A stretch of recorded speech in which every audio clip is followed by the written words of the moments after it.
OSPI in our exemplary demonstration schools. We took the feedback from our April webinars where attendees repeatedly mentioned that they wanted to hear more about some of the specific inclusionary practices demonstration sites discussed utilizing in their schools. So we are here today to do just that, take a deep dive into PBIS from one of our first 5 demonstration sites, the amazing Meadow Ridge Elementary. We would like to introduce to you our Herring Center team. Here today is Herring Center Director Eileen Schwartz, Inclusion Specialists Cassie Martin and Katie Bateman, who will be monitoring the Q&A and the chat today. I am Rena Marie Leon Guerrero, and I will lead us through the webinar today. Our program coordinator, Molly Lyman, is also here. She will make sure you have everything you need in case you experience any technological issues. We are also welcoming Jill Locke to our team, who will be working with our demonstration sites on social networking and strategies to collect information about how demonstration sites are impacting visiting schools across Washington State. Before we dive in, let's make sure we are set up for the webinar. As we get started, please test your audio in the bottom left-hand corner of the menu to ensure that you can hear us. As this presentation is in a webinar format, all participants are automatically muted and no participant videos are on.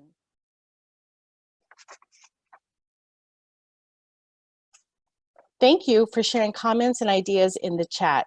Because of the number of people participating today, we will not be answering questions or responding via the chat.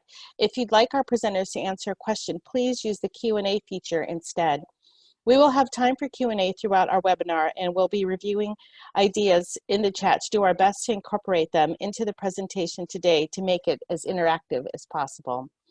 We will be recording today's webinar, and it will be provided on the Herring Center's Demonstration Sites webpage. The recording from today will be available by the end of next week. All participants will be sent a link to access the webinar and PowerPoint slides. Again, a recording of the presentation will be made available in addition to any accompanying artifacts. As we go through the webinar, please keep this webinar etiquette in mind. We encourage a growth mindset, where you are open to thinking about new ideas, willing to push yourself to grow. Thank you for joining us today, for being present, positive, and engaged.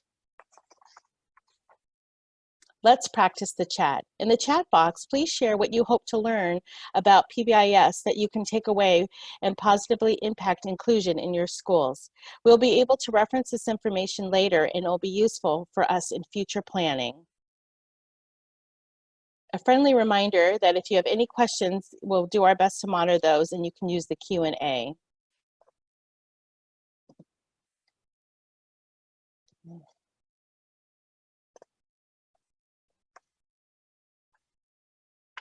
Okay, I'm hearing how best to implement with preschoolers.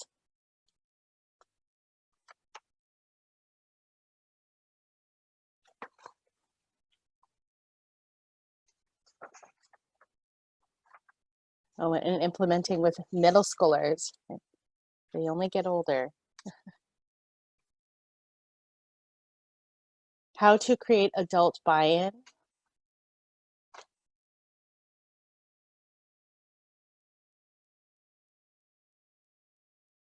How to incorporate with preschool students and families. I'm also hearing how to include students with disabilities. Concrete ways to move what we already have put in place at our school going forward. These are great. How to incorporate PBIS across numerous settings, including home and community. Oh, like to learn how to better help students during behavioral issues. Oh, these are fantastic. Thank you. I encourage you to keep sharing this in the chat box. To start, here's a little background information about the Demonstration Sites project. In the fall of 2019, OSPI launched the Inclusionary Practices Professional Development Project. The Herring Center partnered with OSPI to coordinate and lead this part of the larger statewide project, creating model demonstration sites that highlight inclusionary practices across Washington State. The Demonstration Sites project was developed to provide educators from around the state with the opportunity to observe inclusionary practices in action, meet with school teams, collect artifacts that aid in systems change, and learn about how to implement inclusionary practices in different school contexts. Over the course of 2 years, 16 model demonstration sites across all 9 ESD regions will provide professional development to visiting schools. Our demonstration sites highlight the diversity in our state. They include urban schools, rural schools, and schools in some of our largest and smallest districts across Washington. In collaboration with Herring Center Inclusion Specialists, demonstration sites host visiting schools to showcase high-leverage inclusionary practices. By sharing these practices and opening their doors to teachers, administrators, families, and community members, it allows visitors to see best practices in action and apply them in their schools. At the same time, the demonstration sites themselves continue to grow their inclusive cultures and refine their practices that contribute to equitable learning for all students.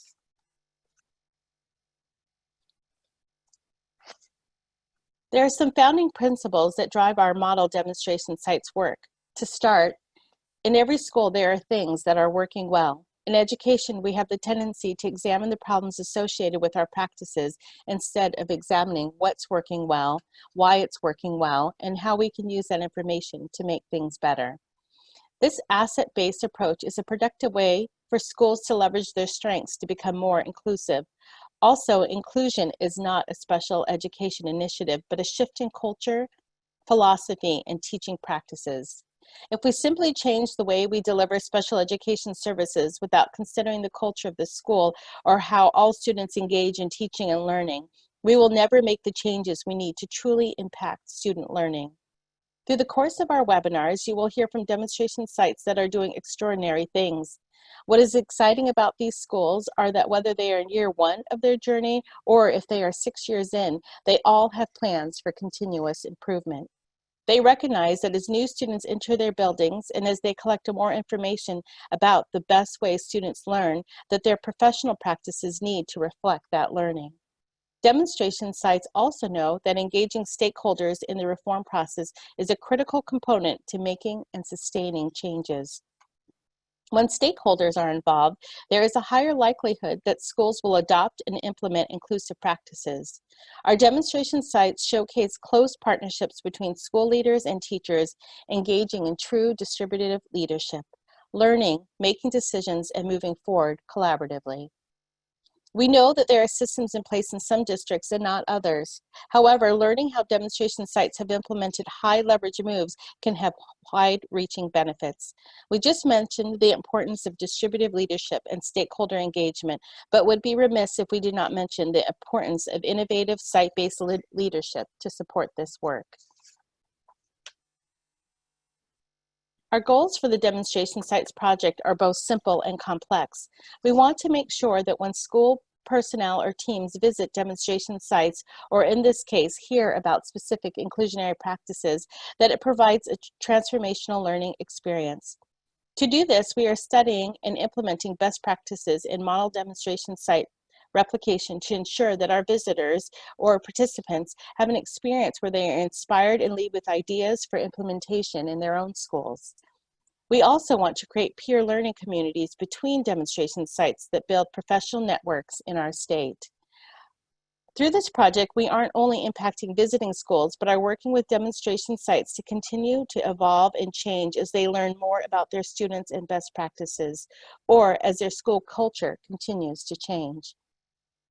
Because one of our founding principles is that inclusion is a cultural endeavor, demonstration sites show that when we put best practices in place for students with disabilities and consider how we can implement these practices in general education contexts and content, it improves outcomes for all students in our schools.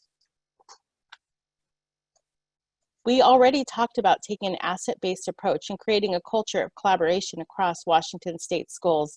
An important goal for this project is to improve the social and academic outcomes for students with and without disabilities, and to show that when we do things that are better for students, it is typically better for adults too.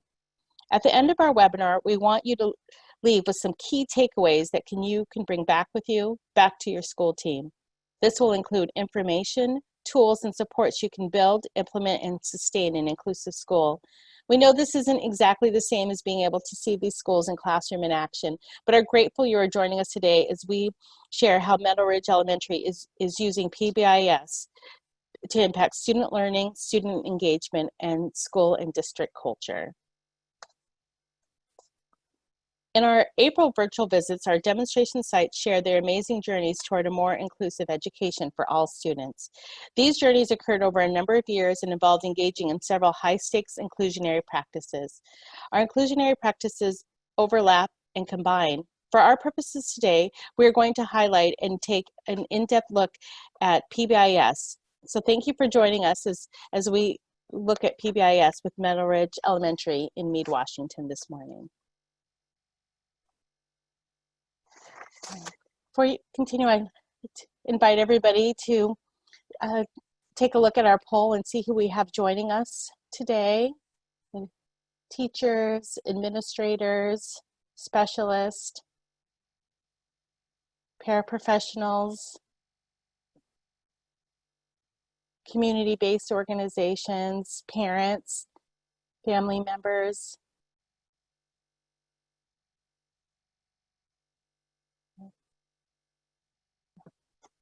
Thank you for all being here with us this morning.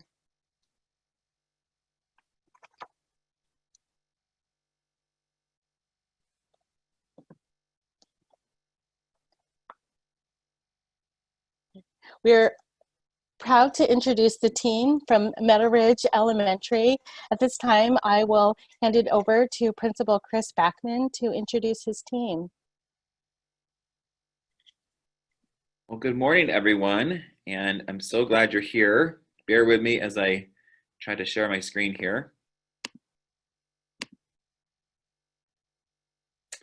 Well, I'm really excited to have an opportunity to kind of do a deeper dive into PBIS. And I want to start by introducing our awesome team here at Meadow Ridge. So I'm Chris Backman, I'm the principal. And during the presentation today, you'll meet all of these folks. I'll just go through kind of quickly and introduce them to you now. Lisa Horn is our assistant principal, and Cami Shimenti is a 4th grade teacher and our PBIS team facilitator. Jessica Rumberger is one of our resource room teachers. And then Emily McLaughlin is a 1st grade teacher, and she is also one of the facilitators on the PBIS team.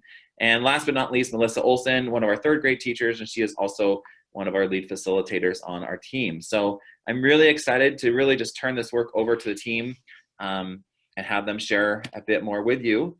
And I'll turn it over to Lisa. Good morning, everybody. It's my pleasure to introduce Meadow Ridge to you. We are a school in the Meade School District. We serve pre-K through 6th grade kiddos. The Meade School District is north of Spokane, and it's a suburban area. Our student population is about 80% Caucasian. We serve about 3% of our kids who are EL and about 4% who are homeless. We also have close to 30% of our students who are from a low-income home. That's this year. We have some huge changes coming to Meadow Ridge next year, so we'll go from being pre-K through 6th, around 600 students, to kindergarten through 5th grade as our preschoolers move to a different site and our 6th graders move to the middle school model. And that will drop our enrollment due to that and the boundary changes in Meade down to about 400 students. So we are looking to become a little smaller and a little more intimate next year, but still the same heart. This shows you just a representative sample of who we are. The red thread that runs through everything we do here at Meadow Ridge is you matter, you belong, we are Meadow Ridge. And you can just see some pictures of our kids and our staff interacting and kind of get a sense for who we are and a little bit about our culture. All right, I'm going to go ahead and give you a little bit of the history that we had at our school. So our school began our PBIS trek quite a few years ago. And before we had Principal Backman come in, we had done a few things where we had done the expectation matrix. We had created kind of our acronym for our school, which was PAUSE. We had some PAUSE tickets that we gave out and tried to do some things to really engage all of the students at our school and create staff buy-in. However, it just wasn't being successful yet. Even at a district level, we were working hard on trying to get our entire district on the same page, and it was very clear that our building, even though we had some great things in place, we definitely needed to revamp our system.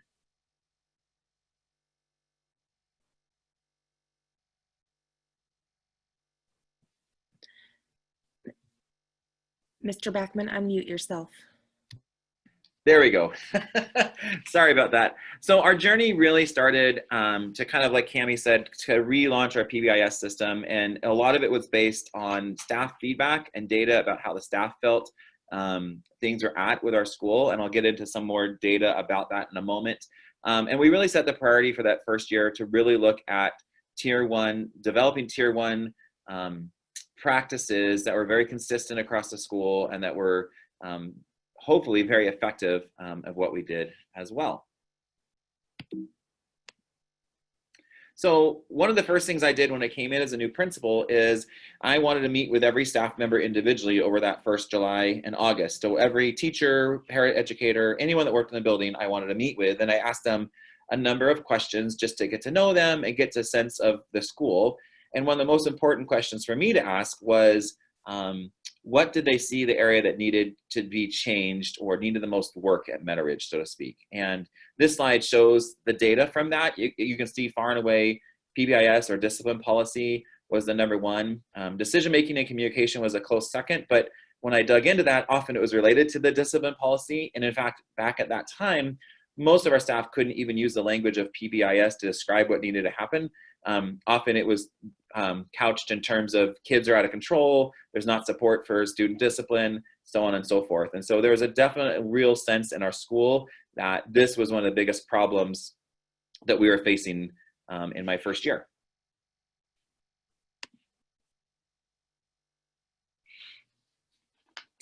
So our first steps were to really kind of get a jump start and do some things in the first summer, both in terms of planning and some of the staff development that happened before school started, and then some things that we were going to roll out right away. Because we didn't want to take time and research this. We knew we needed to jump on it, and staff were ready, and so we had to do some things right away, but we knew we couldn't do everything. So what you're going to hear from us today is just kind of our journey of how we stair-stepped it out, of both taking action right away, but also realizing we couldn't do everything at once. And it's a balance to that I hope you hear.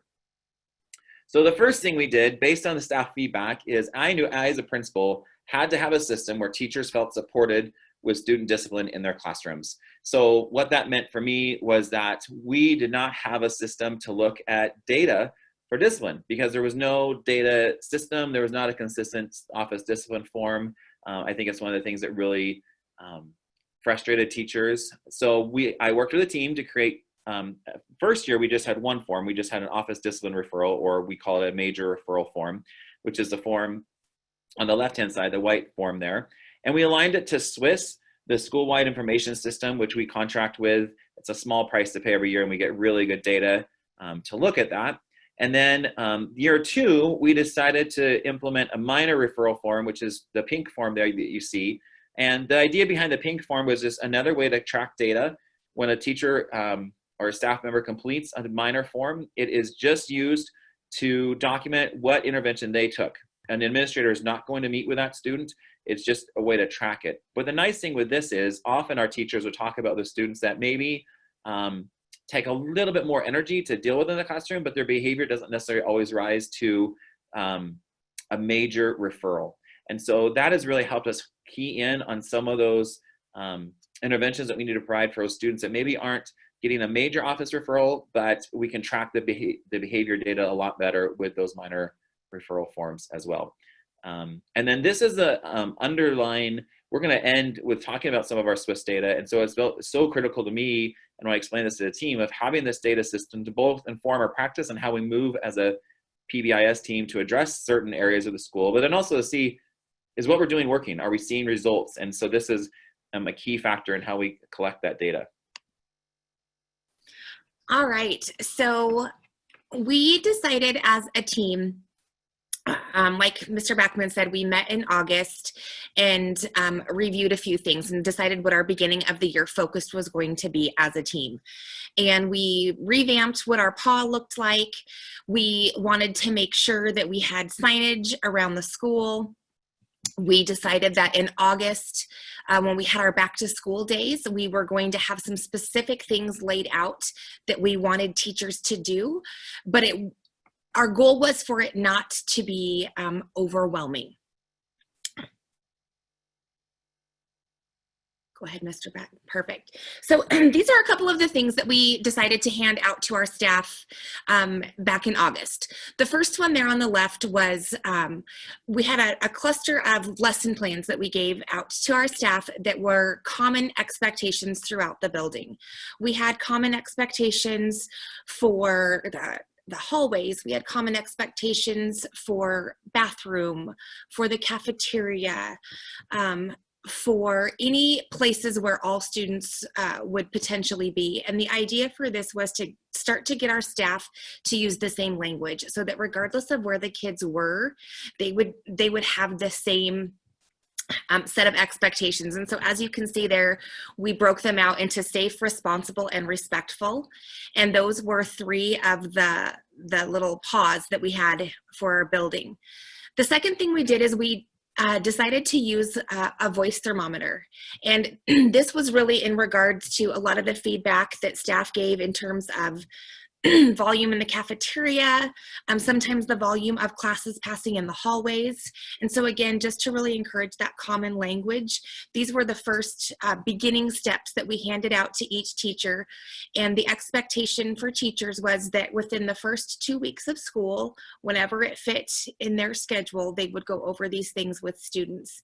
And every teacher had a laminated voice thermometer in their classroom. We had a very large one in our cafeteria. So again, to get people starting to buy in slowly but surely. Before I move on, I also want to address, a lot of you were asking in the chat earlier, how did you get staff buy-in? How did everyone get on board? And so one of the things I did in my first principal day in August when the staff came back together is I shared the data from what I had heard from everyone, and that far and away that the discipline program or PBIS was the #1 area of need. And I just said, this is going to be the focus. This is going to be the one thing we work on this year. That was the only thing we worked on my first year as principal. But I also called the staff to say, whether you personally believe in this or not, this is the direction we're moving forward, and we have to move forward together as a staff. And so I'm asking all of you, no one can refute the data here. No one can refute that as a staff, we all feel like this is the #1 thing we need to do. But the only way it's going to work, and what the research shows, is we all have to be moving lockstep together.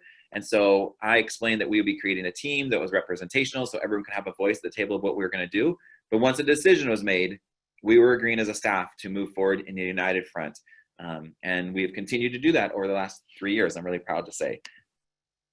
So really, the next phase of our journey was the planning.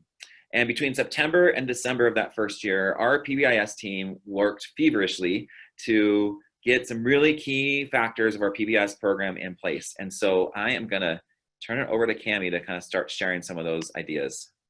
Perfect. Thank you. So one of the things that we decided right away was that we wanted to have representation from every single grade level. In the past, we had like 3 teachers, 1 paraeducator, a specialist, nothing that really represented the entire team. So the first thing we did was we got a grade level representative from every single grade level. We made sure we had a representative for our paraeducators. We made sure we had a representation from our specialists so that we could really look at everything globally so that everybody was included on that. And then the next step that we took was we created norms for our group. And you can see those on the right there, which was to assume positive intent, seek clarification, stick to an agenda, and have an 80% approval rate. And so we made sure that we stuck to those basics as we began to really dive deep into really the next several months of work. The norms were critical, by the way. When we talk about the 80% rule, we really designed that because what we didn't want to have happen is we didn't want the work sidetracked because one or two naysayers were against it or opposed or didn't like the idea. And again, it's that idea as when you're moving forward as a whole school, you're not going to have 100% buy-in right away. Don't expect that. And so we created that rule to say we're always going to seek a consensus.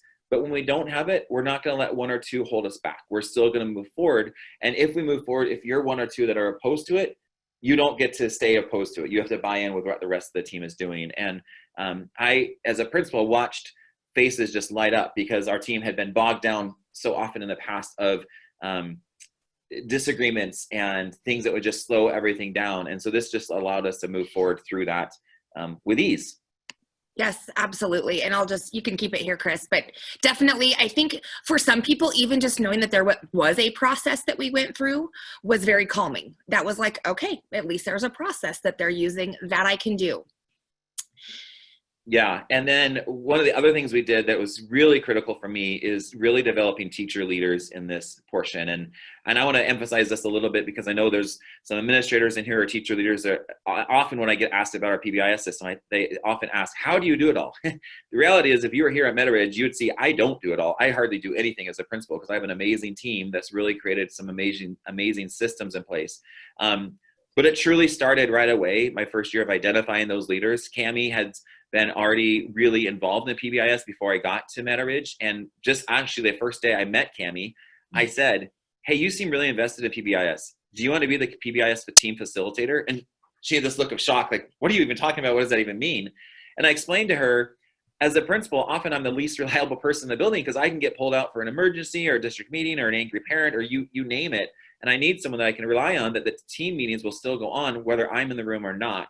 And I needed someone else to help me build agendas and help the team move forward. And that has been a beautiful partnership. And then as we really created the team moving forward, we created sub-teams and facilitators for each of the different areas we were going to develop. You can see here on the slide, we had classroom lessons that Cammie led, weekly incentives that Emily led, and then school-wide rewards that Melissa led. And empowering those teachers to lead that work was probably the best decision I made in my first year at Meadow Ridge. And I'm going to let them go into more depth of the actual work they did. I'm going to jump in for a second before they do. One of the perspectives that I bring is this is my first year at Meadow Ridge. And when I came in, I expected that all of the committee work, all of the systems were going to be principal directed. And all of this PBIS stuff started happening at the beginning of the year. And I had a conversation with Chris early on that was like, wait a minute, who's doing all of this? Because it was happening behind the scenes by the teacher leaders. And so that's one of the things I think that really sets this system apart is it's owned by staff. And even though Chris and I are involved and we participate, I'm really quite confident that it would go on without us if we both just disappeared from the building for a month. Okay, well, I would like to think that it would, yes, but you never know.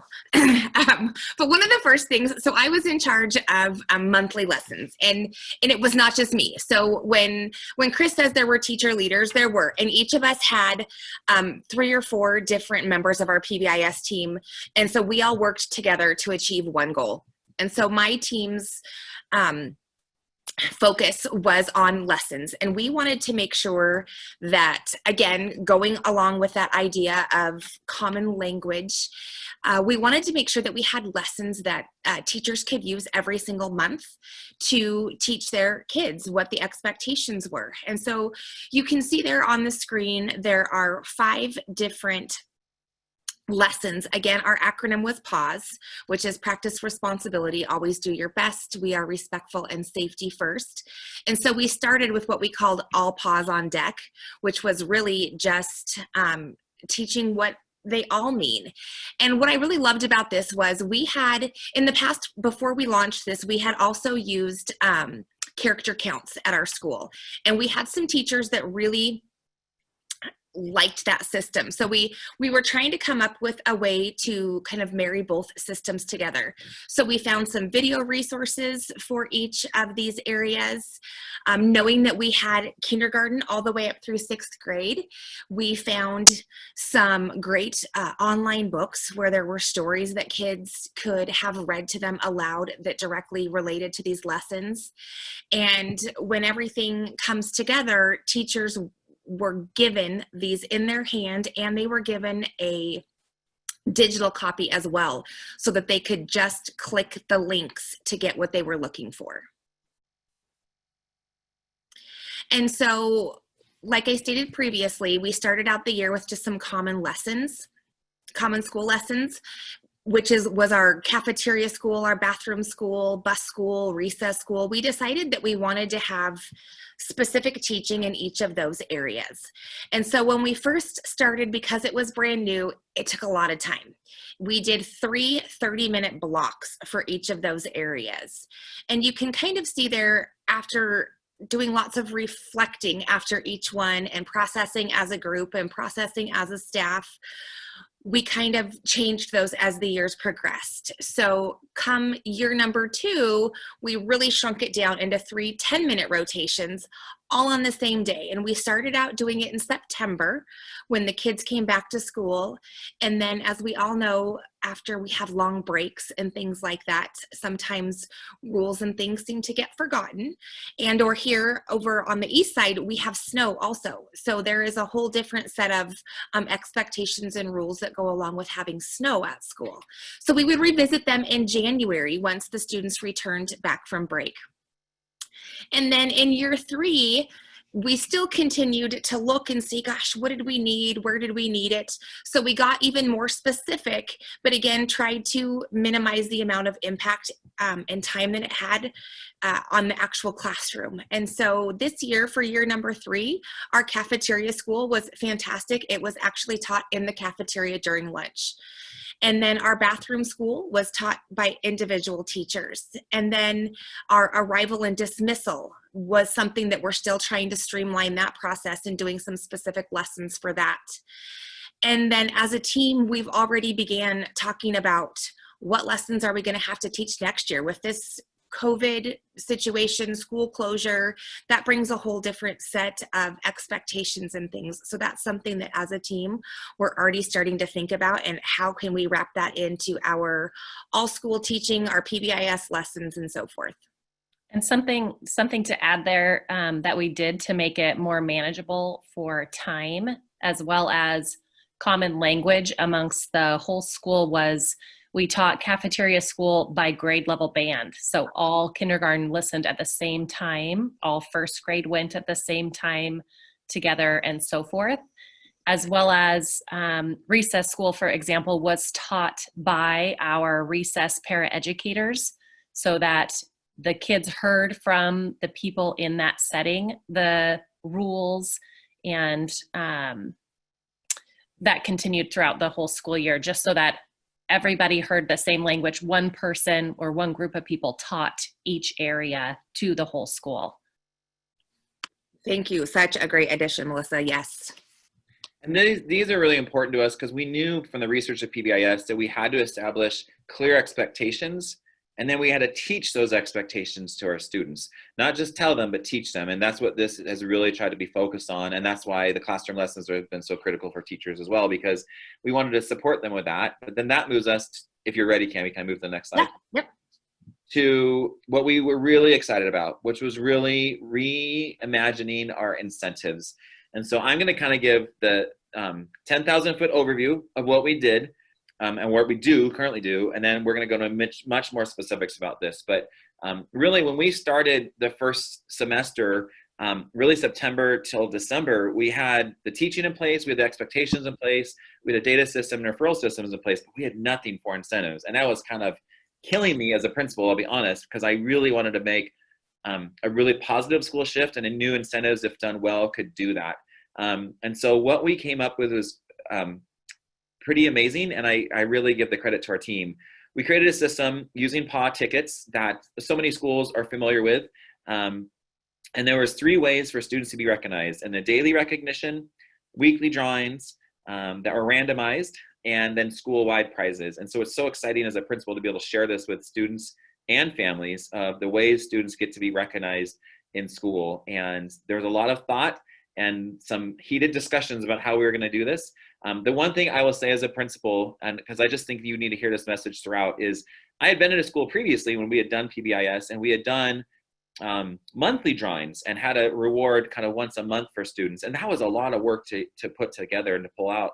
And so when we were discussing this as a team, my PBIS team here at Meadow Ridge said, oh, no. We need to do it weekly. And I said, okay, that's a lot of work. I don't know if that's realistic.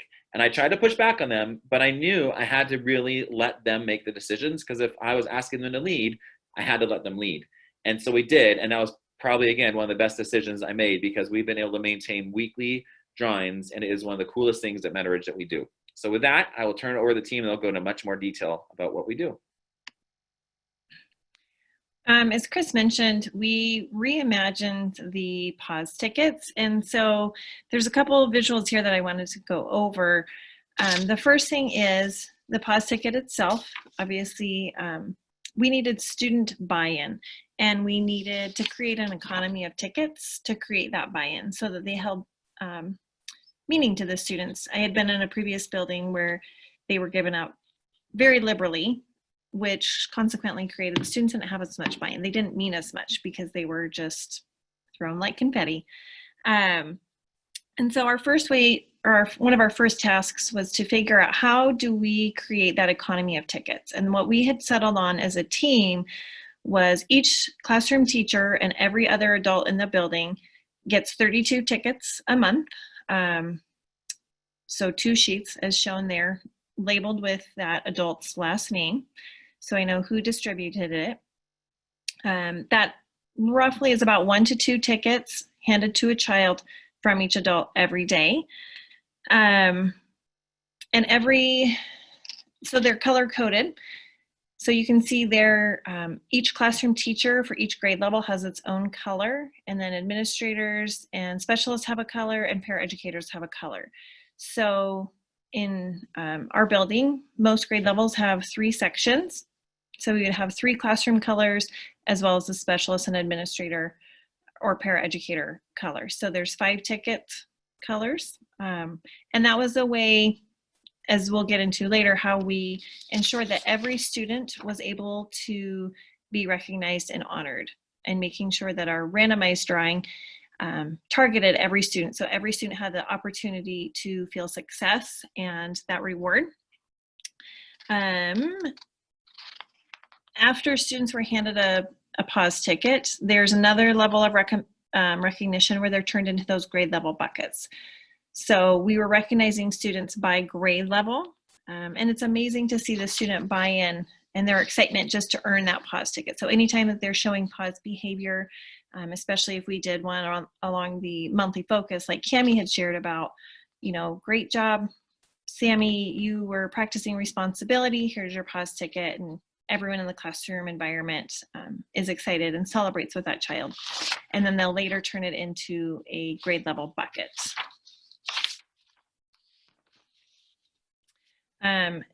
There were several different ways that we collected pause tickets, and we've refined it over the years to better meet our needs. The first year we had selected student leaders, so our ASB students went around from classroom to classroom at the end of the day and collecting those into the grade level buckets. It seemed like a great idea, and it might work for a lot of schools. We found that there were some flaws that didn't work for our school. For example, the ASB students were missing class time, or if there was an absence, then they weren't getting picked up in those classrooms on those days. Additionally, we really wanted that collection point to be another level of recognition for students who had received the pause ticket. So really building that up, like, yay, way to go. You did a great job practicing responsibility. And there was varied levels of enthusiasm in there, and that consistency wasn't what we had wanted it to be. So the second year we refined our system, and we had paraeducators circulate to classrooms.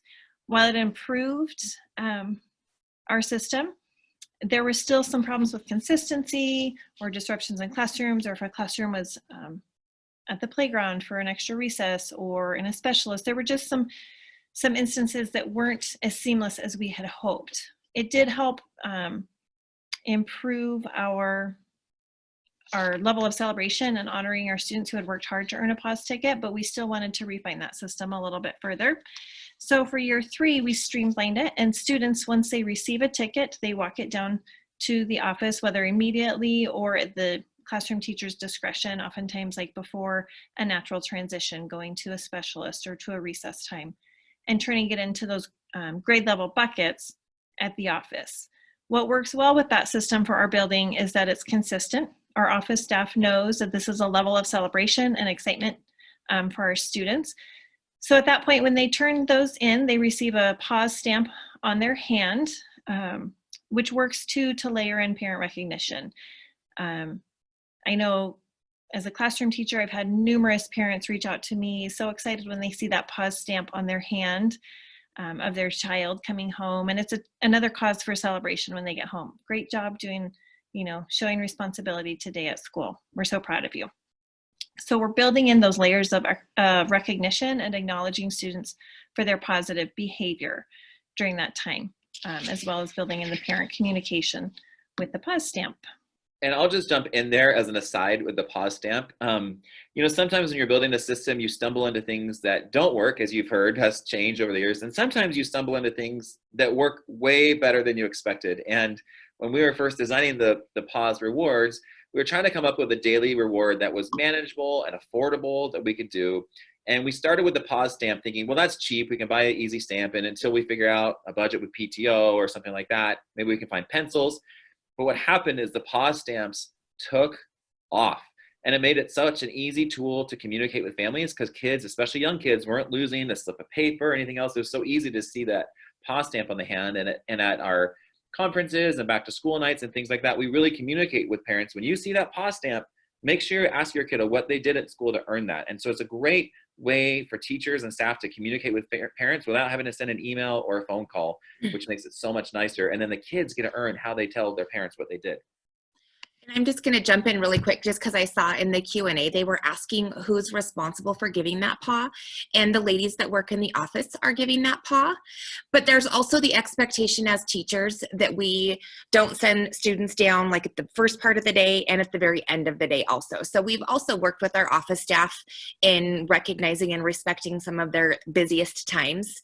And so just because a student earns a pause ticket on a Monday doesn't mean that they can't turn it in on Tuesday. So those are things that we have as teachers have kind of have the freedom to do. Yeah, and to add to that, I mean, as a classroom teacher, I found that my students are very flexible and understanding. They're pretty well trained. Once you get your pause ticket, make sure you write your name on it, keep it in, we have a designated safe spot in their area, and they have established times to turn them in so that it does work within the parameters of the office staff like Cami was sharing. Okay, so along with the levels of recognition, after Emily shared, students get the pause ticket and then they hang on to it, and at an appropriate time, they go to the office and give it to the office staff. Well, the next level of recognition is we have a weekly drawing, and that over the years has morphed into a Tuesday. We decided on the morning announcements, the office staff will draw, as you could see there, drawing from a grade level bucket. So the office staff will draw from every grade level bucket so that someone at each grade level is recognized. And the students in your classroom at this time for Tuesday announcements are just on the edge of their seat and cannot wait to hear if they know someone whose name is drawn, if it's their name that's drawn, if it's someone they know on the bus that sits with them is drawn. So they are all just pins and needles waiting. So the office will draw one color from each grade level jar.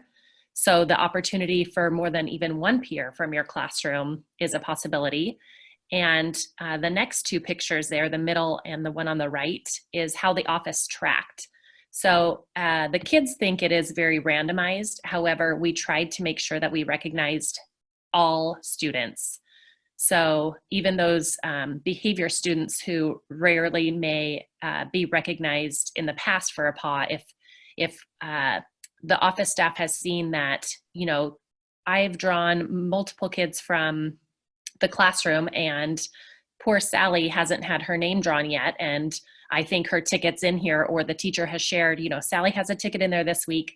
Then they would look for that ticket just to make sure and track each student has been recognized.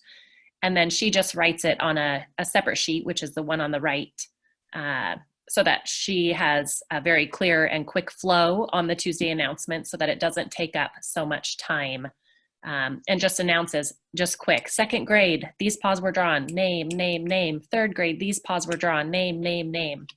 And it goes really quick and smooth, and all the kids have so much buy-in.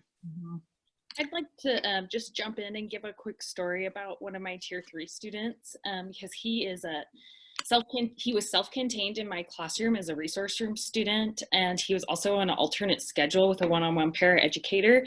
And he just, every morning, everything stopped so he could listen. And we made sure that he also was a part of this, and he got a pause reward. And even because he was on an alternate schedule, he was still able to participate and get that reward. And he was so excited. He was literally jumping up and down for like 5 minutes that he couldn't even believe he heard his name over the intercom.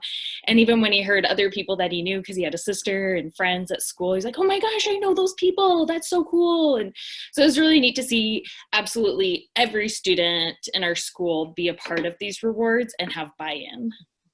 And to add to that too, as Melissa had mentioned, that so one of each color is drawn from every grade level bucket. It's our way of ensuring that every classroom has at least one student honored each week. And so, as Jessica said, for her student who was so excited, because of our system with the color coding and drawing, it ensures that we can really target students that or who may need that level of recognition. Well, and along those lines too, the pictures make it look like it's super quick and easy. We actually draw the day before so that you have enough time to make sure that everything's taken care of. And so that's where the picture that's outlined in yellow, that was the list that would be read from over the intercom. So it does take a little bit of time, especially at first, to figure out what you're doing. But then even more importantly, when you're looking for some of those other kiddos, that takes a little while also. So it's a really good idea to do it the day before. The kids don't know you're doing it the day before, but we do it the day before.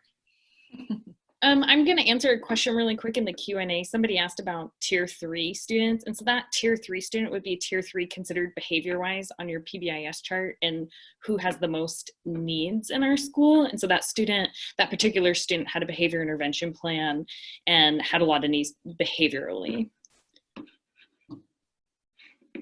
So on the next slide there, it was also up to teachers at their discretion to track if they wanted, and I believe most did, track who they handed their 32 allotted tickets to every month, so that they could also ensure within their classroom every student was received a ticket throughout the month. So this is just an example of how I tracked. It was very simple. So I just had a student list, and I wrote, you know, at the top column there, September. And as I handed out, I just designated one time during every day, just before our last recess of the day, I would announce who got the pause tickets, so then they could just, off they go to the office. So I just had this out every day and just wrote a little check mark in who one or two students I handed it to, so that I could keep track of, oh, Johnny hasn't been recognized. I'm really going to watch out for him these next couple days to ensure that he gets a pause ticket because he's been struggling. And then on the left column there by their names, you'll see red stars. And so I just had this out on my desk on Tuesday mornings for the weekly rewards. When they were announced, I just wrote a little red star next to the name so that I could track, you know, as you could see, we got through, you know, half of March before this COVID thing this year. And so just about every student was recognized for the weekly announcement and participation in the weekly rewards at least twice. So that was just my way of tracking too, to ensure that kids in my classroom also got drawn for that. Okay, we have heard a lot about weekly incentives and rewards. So here is just an overview of some that we have done. Every week, we have some sort of fun activity for students to engage in. As much as possible, we try to do rewards that are something that's more active and less tangible, but obviously there's plenty that are also tangible rewards. But something that we have revised over the years to make sure as many students are engaged and excited about as possible. So some examples here is a bubblegum bubble blowing competition. There's been ice cream floats or hot cocoa, art projects, and one of the all-time favorites is running of the Jaguars, where our principal leads the students who were selected running through the hallway, and the rest of the school lines the hallway and cheers them on. So it's another level of recognition for those students who have been honored. They can be recognized and cheered on by their peers, as well as participating in a really fun activity that's out of the box and doesn't always, it just allows them to do something that they wouldn't do otherwise at school. When we've tried to, we actually get a run through the hallways. Are we allowed to do that, Mr. Backman? At first, they're a little hesitant to get going. So we've done different STEM activities. Like I said before, we've had some food-related ones, different movement things, a free recess, free choice in the gym, as well as some creative activities for students to participate in. All of them have been really high interest and engaging for students. So it's really an incentive for them to earn those PAWS tickets. So kind of the how behind this, we worked really hard as a team and we're actually subbed out for part of a day. Our subgroup was to create a document to really help us organize and streamline these incentives. So here's an example. This was from our first year. So this year's has been refined a little bit more, but just to give you a visual of what the date is for the reward or the week of school, what the incentive is. Originally, we had announced names like on a Monday or a Tuesday, and the reward was provided at a later date in the week so that students could be prepared. We've since revised that and do it all on the same day. Supplies needed. So if it's hot cocoa, you know, can we make sure that we have the cups, the hot water, the marshmallows and hot cocoa itself, those things, a location for it to be provided, and who's supervising or who's in charge and facilitating that. So this document proved to be really helpful as it was provided to our office staff, our administrative team, and so the teacher leaders who could help facilitate that. So if any one person was gone, it wasn't a sink or swim activity for students that day. It was, we knew we had the system in place for other students, or excuse me, other teachers to facilitate that and make sure that the incentive was still provided for students on the given day. Something to add there for the refinement as we went on. I think it was really important that Chris took on a master schedule and he allotted time every Tuesday afternoon to have the cafeteria and the gym be available so that we could have a common space known that it was always available to have these rewards take place. That really helped as we went on in planning. Mm-hmm. I would agree. It made it a lot easier to know that we, excuse me, always had a common place and a time and space available to provide rewards for students. So some of the weekly rewards have proved to be better than others. Live and learn. Some that were big hits with our students obviously were the extra recess. Oftentimes students were allowed to select a friend from their classroom because it was something, it did not cost us any money. And when outside, the space was not a limitation. So students were able to invite a friend. Obviously pros and cons to that. A huge pro for the students is that they have a buddy from their classroom, adding another layer of incentive. The flip side of that is that as a classroom teacher, sometimes you would have multiple students out of your classroom for, you know, a 20-minute period, which would at times impact the instructional time, and you really had to rethink that. So you just have to weigh as a building or as a staff what you feel comfortable with and what works for your building. Ice cream floats were always a huge hit. As I mentioned before, running of the Jaguars. Hot cocoa in the winter, they cut snowflakes and we could decorate our cafeteria with that. pizza with the principal. So it started as a lunchtime activity and has just morphed into an afternoon snack, which made it very doable and less costly for our building. Free choice in the gym, or dodgeball with the principal, also in the gym and against staff. And then I also listed STEM there. We tried various different STEM activities, whether through partnering with another school in our district or with parent volunteers. While they were huge hits with the students, it did create a lot of extra work for us, and the management of it was a little bit more challenging. So I did put that on JEERS as well, because there were some hiccups in that we wanted to refine over time. There were other things such as Slipper Day that we thought would be a huge hit with students. It's easy, doesn't cost us anything. However, proved that students in our building did not have a huge buy-in to that. So that was one that we discontinued. Similarly, we wanted to do an origami activity one month. We had a paraeducator who was able to facilitate that. What we found, though, it was just too challenging for our younger students. And the management piece of it was challenging within the time and resources that we had allotted for our reward.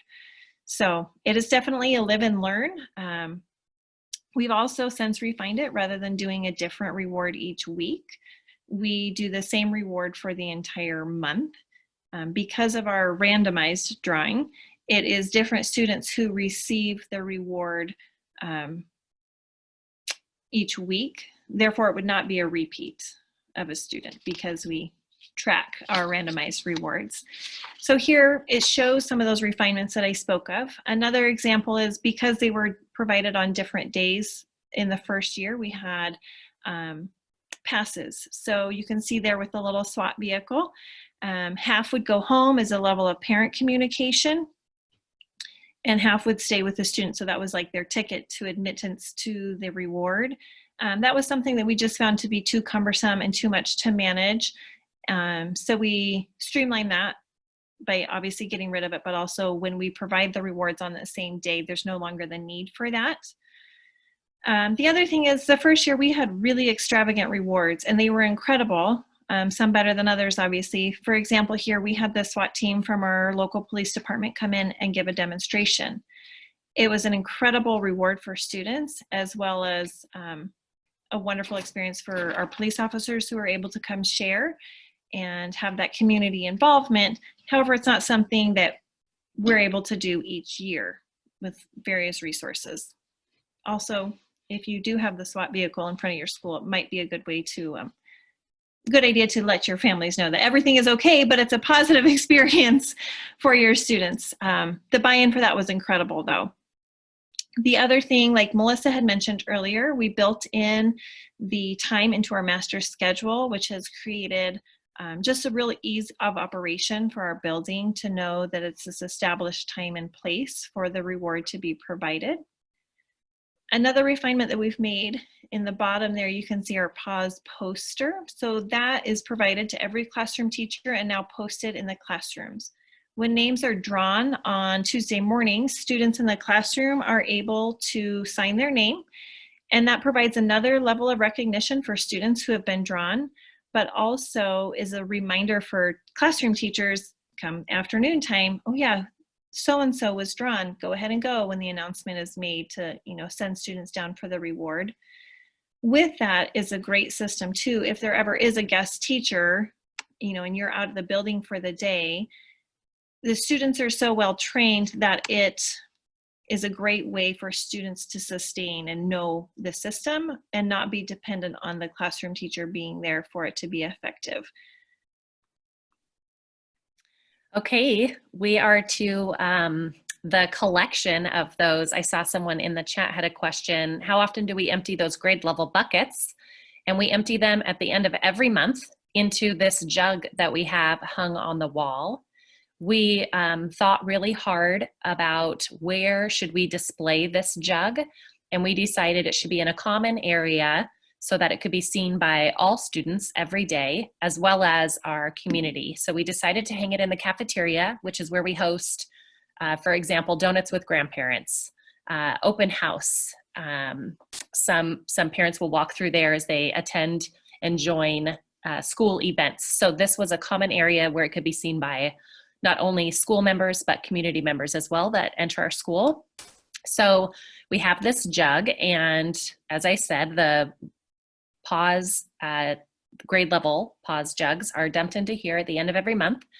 And we just have it lined up so that students can see as they pass every day how close we are to earning, you know, that first reward as a school reward. So some other things we had on this was, it's difficult to see, but there's a brown door, a brown construction piece of paper on the bottom right corner of this big banner that we made. And we would post things. For example, our first monthly reward was the Reptile Man, which I'll speak to in a moment, but we would cut out reptiles and hang just parts of their bodies outside of that brown construction door so that it got kids excited. It got them engaged in the monthly rewards coming up.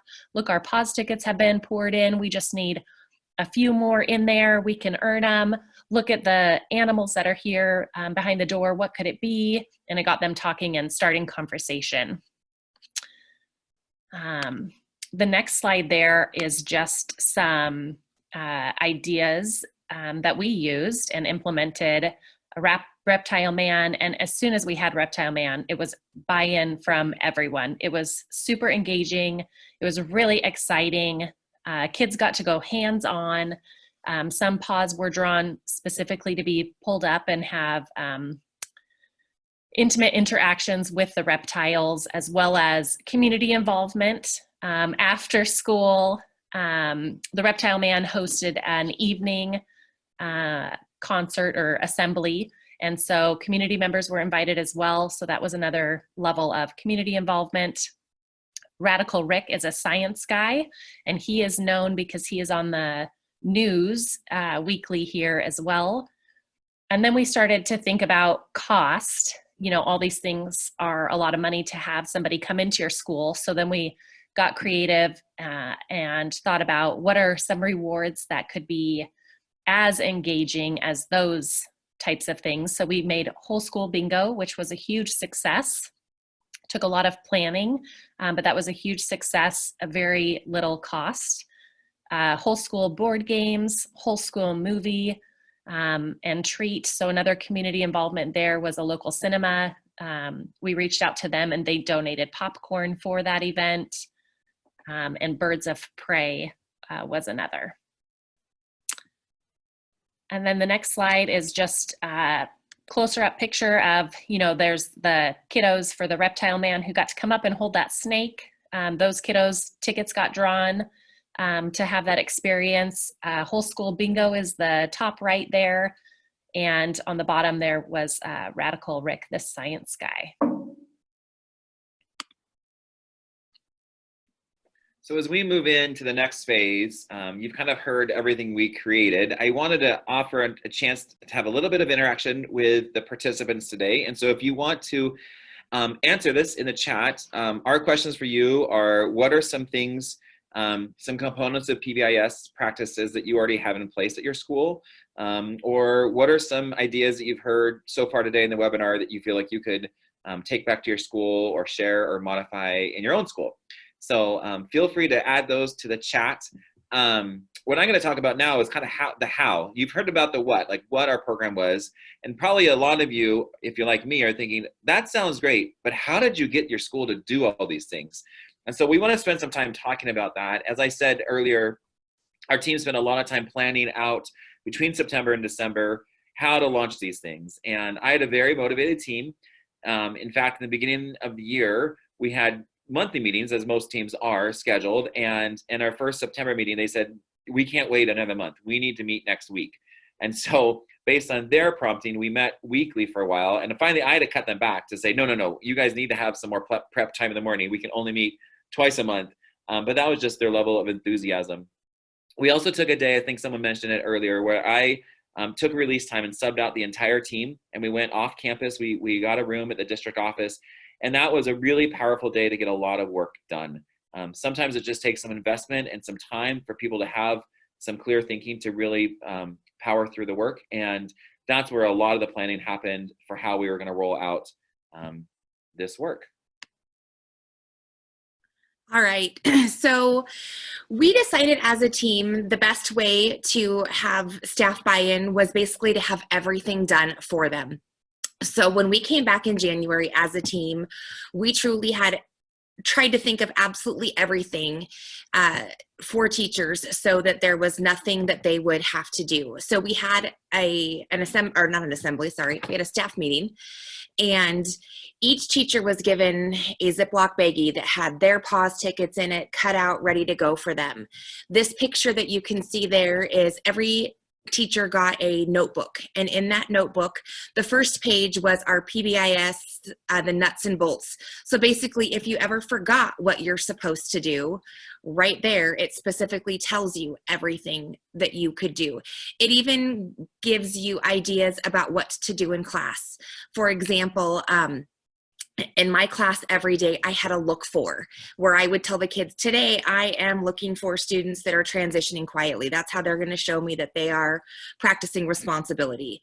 So it had everything that you needed in there. And this is where I had talked previously about connecting our PBIS work with our character counts. In this notebook, there were character counts lessons paired with our pause lessons as well. So everything a teacher could need would be tangible in their hand, but then they also had a digital copy as well. And so we as a team stood up in front of our peers and presented all of this to them for the launch right there in January.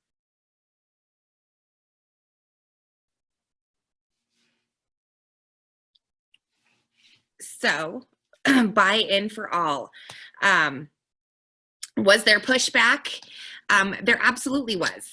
I believe, Emily, are you going to share the story of your grade level? Yes, so my grade level team this first year definitely had some pushback and did not have the level of buy-in that we do now. For example, one of my colleagues at the time had her own classroom rules established. She did not want to buy into the pause PAWS as her classroom expectations.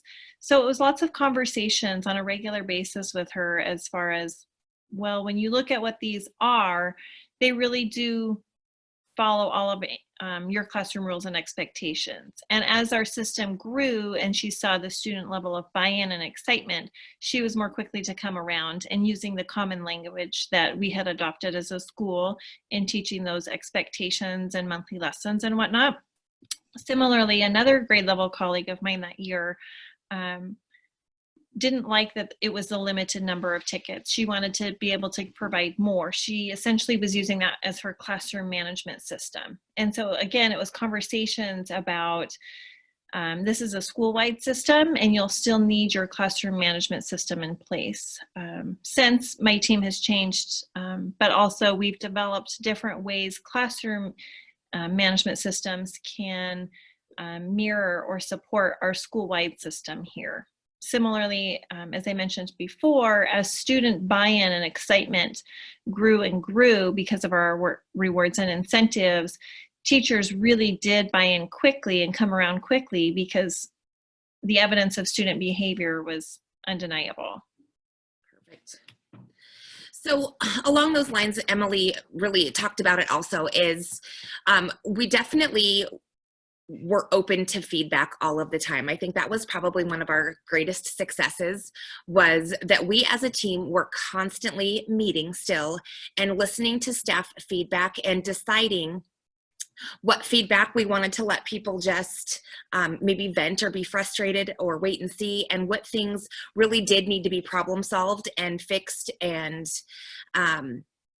recreated. And so, like I said, I think that's been one of the things that we have done the best at, is just listening to everybody, and then also listening to our parents and things that are working well for our families. One of the things that I know that I've added this year in my classroom to increase that community and that parent feedback piece is we now even include in weekly lessons or weekly weekly newsletters who the students are that have been recognized. And we're constantly working on our dismissal program, our bus lineup. We are always willing to review and do what's best for our school.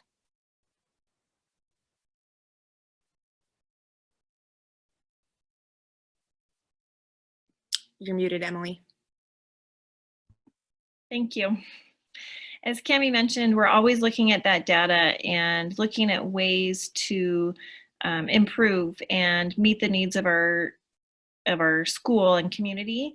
So one thing that we noticed at one point after reviewing the data was we were seeing some increased behaviors in the hallway, and not just from our data, but just from staff feedback as well. We had changed some procedures which increased our hallway traffic in the morning as well. So what we did to address that need was we had specialized pause tickets created. They were copied on Astrobrite, so they stood out from all the others. Those were handed out much more frequently as students transitioned in the hallway before school, after school, or during the day. And because it was a new color and a special new pause ticket, students were automatically excited about that. They were turned in each day and then drawn daily. So it was a more immediate feedback for students with a separate reward, not just part of our weekly incentives. So with the regular review of our data from SWIS, as well as a PBIS team and grade level team feedback, we were able to address that need rather quickly. And we, as classroom teachers and also any other adult in the building, noticed immediate change or very quick change of student behavior in the hallway.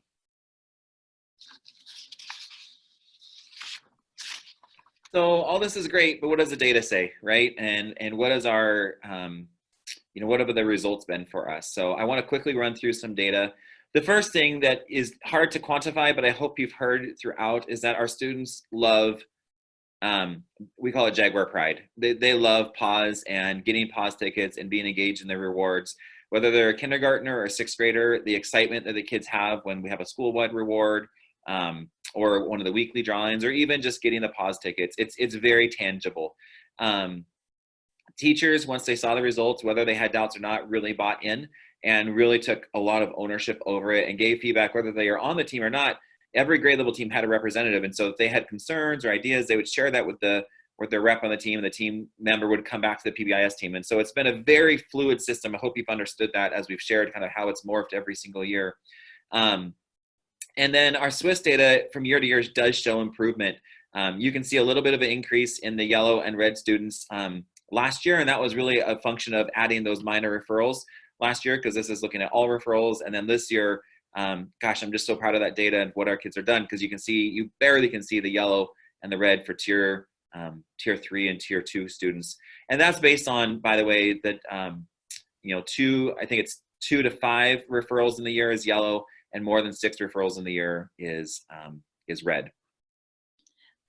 Can I speak about a different tier 3 student really quick? Cami had him earlier. This was my first year at Meadow Ridge, and I received him, and these systems were so great for students, especially our tier 3 students too, because his referral rate, especially adding the minors, and instead of just doing majors for this student, his referral rate went down almost like 60%, if not more. And so that was a huge improvement just for our neediest students. Absolutely. Thank you, Jessica. And that actually is a perfect segue to our tier 2 and tier 3 development, because that's really going to be the next focus of our team. And our team last year attended the Northwest PBIS conference, and our goal really there was to look at tier 2 and tier 3. And based on attending that conference and based on our own SWIS data and knowing our students, we are not willing, I guess, if you will, to put something in place because it works at other schools. We are really looking for something that works specifically for our students. We've done really some things that you would typically do more for a tier 3 student, for our tier 2 students, because we've been able to implement some things that are just very specific for those kiddos. So we've had a couple kids on check-in, check-out. Like Jessica said, for my student in 4th grade, we were able to develop a plan, and it carried with him to 5th grade and helped him become successful. And so we recognize that tier 2 and tier 3 are not necessarily a one size fits all. And so that is still the work that our team has yet to continue to work on. And thankfully, we're able to work on it on an individual basis each year until we find something that might potentially work as a more of a system. And I would just jump in and add to that. There was a question earlier, I think, in the Q&A about how are we going to continue to ramp up or develop our system and include family and community engagement. And I really appreciate that question, because I'll tell you, the school closure isn't hard, right? And a lot of us are not only staff members at Meadow Ridge, but our parents. And so we see it of our own kids that attend Meadow Ridge, of how much the struggle is happening for the social and emotional development of the students. And so I can tell you right now, our PBIS team has already had some really deep conversations and starting to do some research into some really cool things out there about how are we going to really support our students next year when they come back in the fall. How are we going to help them feel physically safe? How are we going to help them feel emotionally and socially safe? And it's really going to be a team effort. I can't sit here and say we have all the answers. We're looking into different speakers and different book studies and things like that to learn from, because we certainly don't have all the answers, but we know that we have to be really responsive to our student needs. As a principal, I take a lot of confidence, and I have such a great team that has lots of voices on it, and we're going to be able to be nimble and responsive as we see those come up, so that because we know next year will be hard, and that's going to involve it's going to really take involving families and being intentional to have that communication with families going forward as well. I will say, just on the family engagement side, we haven't really had a specific slide for that, but since that came up in a conversation, we maintain really good communication with our parent leaders and our PTO and other parent volunteers, and just parents through conferences and regular conversation. And I'll tell you, our parents love our PBIS system and love the rewards it provides for kids. And it's funny when kids look at going to other schools or coming from other schools, often the comment is, wow, my school didn't have this. I'm really excited to be at Meadow Ridge. So we're really proud of that and excited that our students are excited about it as well. And we hear that from the families too. So just to kind of come full circle, I think another data point that's really important, especially for me as a principal, is when we talk about developing school culture and really responding to staff needs that are important. This slide kind of captures that. So in the beginning of the slide, I talked about what the needs were at Meadow Ridge when I came in 3 years ago. And this was a survey that was done in this past November from our superintendent, where he asked staff to provide survey data for all of us principals so that we could develop ourselves professionally, which was great. One of the questions was, how is discipline at your school? And as you can see, the ratings for that are very high. And I want to be the first to say that is not a reflection of me as a leader, as much as it is a reflection of our team and our system and the great work that's happened. Because it's just really flipped, where discipline was the #1 concern 3 years ago, and today this was one of the strongest results of the survey, where staff felt very, very strong about how we were heading as a system, which is just exciting to see. So not only the student data backs it up, but also the staff perception data as well. So just to wrap up, kind of to put the big picture together for you guys, we could spend many, many more hours probably talking to you about all the different things we've done. But I would just say one of the philosophies that drives Meadow Ridge is that we really believe that culture eats strategy for breakfast. And so as great as some of the ideas we've had today are, I hope that the red thread you carry out of this is that we did it as a team. For those administrators that might be in the room, I just can't encourage you enough to trust your people. Don't micromanage them. Release them and let them do the great work, and just sometimes put some guardrails on them, but sometimes let them push through those guardrails, because they might have great ideas as well. And then just my final thing, and it's my favorite picture of a whole slideshow, is just that dad with a little boy riding the bike.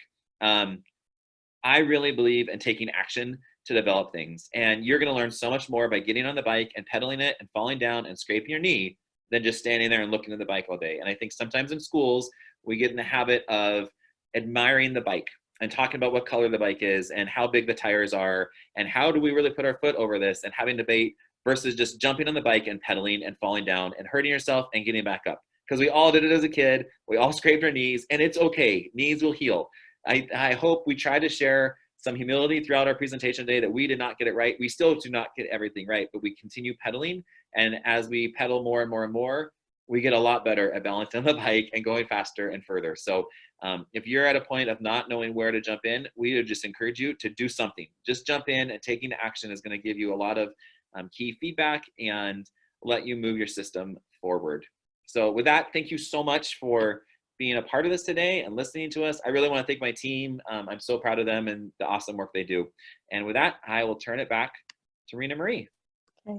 Oh, wonderful. Thank you. A tremendous thank you to Meadow Ridge, everybody. That was amazing. Really appreciated hearing about your initial start, scaling up and refining along the way. I think you've left people with many great examples of PBIS in practice. So we'd like to invite everybody to share in the chat. What are the, what have you heard today that demonstrates positive behavioral interventions and supports that are essential practices for inclusive schools? And also, what are some initial steps that you can take and apply in your building?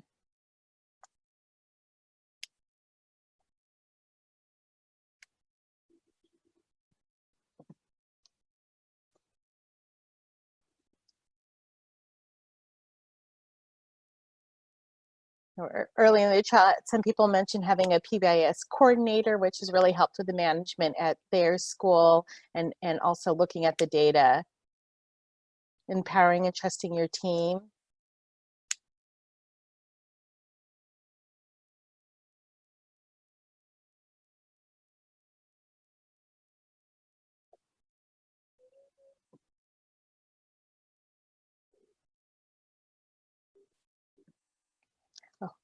And also, oh, this is great. Everything you shared was terrific. Margaret also shares consistent pause ticket drawing procedures, pre-planned rewards, pre-scheduled, just ride the bike. So true. Great effort for a valuable principal. Our school has started using PBIS. We are still trying to find ways for our students to buy in. They expect such huge rewards. I'm excited about the weekly drawings. It's fantastic. Some people have shared their schools on the right track with some fine tuning. Also love the quote, culture eat strategy for breakfast. Well, this is wonderful. Thank you, everybody. Go ahead and keep sharing this in the chat. We'll be able to look at this later, and this is important feedback for us as we are planning future webinars.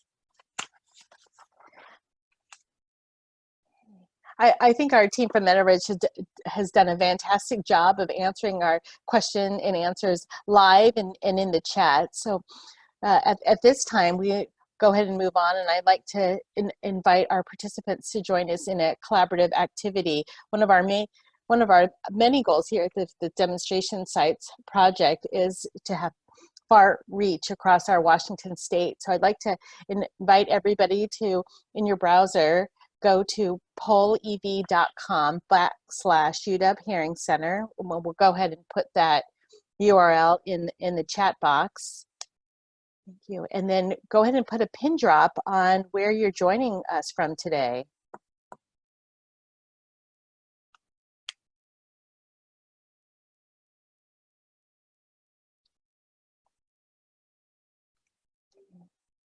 You may have to just hover on the right and activate it. Wonderful. Yeah. Thank you.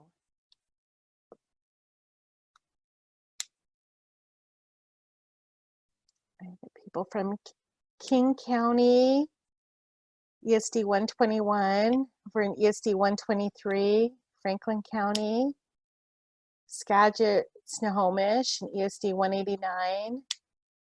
Great. Yakima, ESD 105.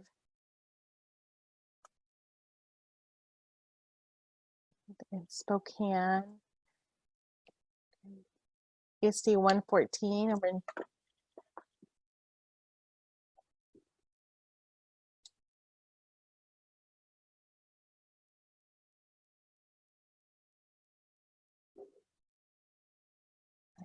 well, this is wonderful. Keep sending them in, and we'll keep tracking it and share this slide again.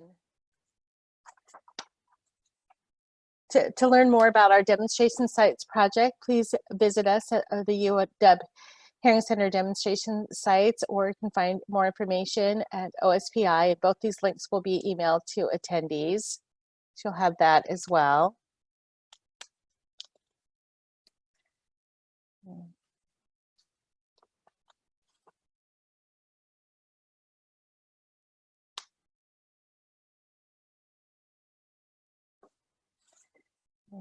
We would love to get feedback about our session today, and this will give us valuable information we can take to effectively share demonstration sites, inclusionary practices, in webinar format in the future.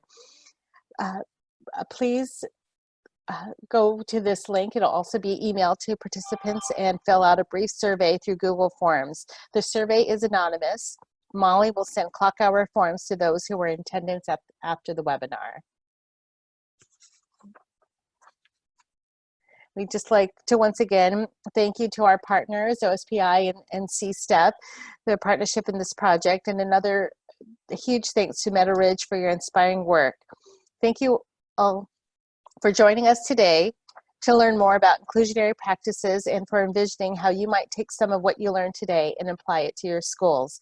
We hope you will join us for future webinars, and that when our doors open again, you will take advantage in person visiting our Washington State's demonstration sites. And at this time, we can go back to our map and see where everybody is joining us from. Thank you.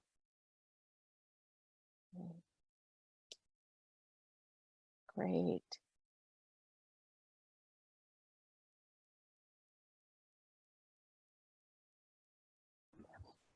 And just a reminder that the webinar will be available at the end of the month on our website, and Meadow Ridge has been gracious and shared so many great artifacts. So some of the things you saw, their examples that they've given, they've shared with you, and that's accessible on the website as well.